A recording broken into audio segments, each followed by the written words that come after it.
In this lesson, we're going to look at using multiple moving averages to determine market phases.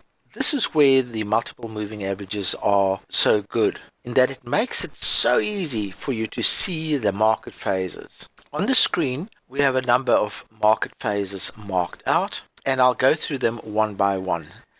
Messy phases are when the price just ranges sideways in a random way. The worst type of market to try and trade, but again the multiple moving averages show you the sideways market. We then get knotting, where the prices knot, and you can see there's a couple of times that it's happened here where they knot and they almost become one color. Those are warnings that there could be a very volatile breakout, and in fact here at the last knot quite a nice volatile breakout occurred.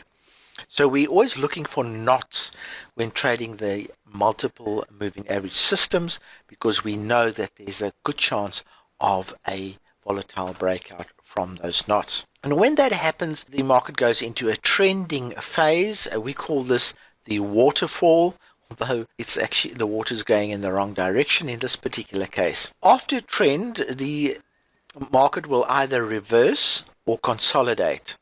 And in this case, we have a consolidating market, and it does give specific signals that it is consolidating.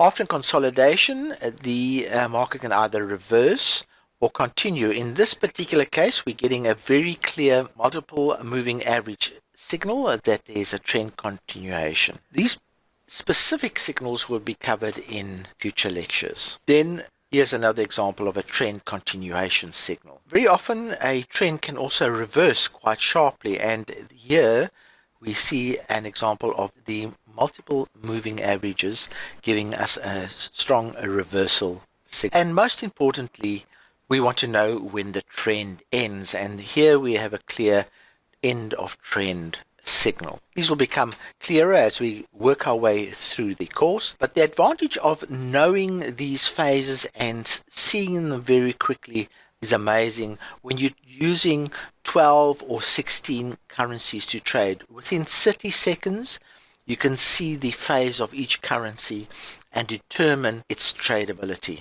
One of the big advantages of using the magic multiple moving average system. In the next lecture, we'll be covering the specific trading signals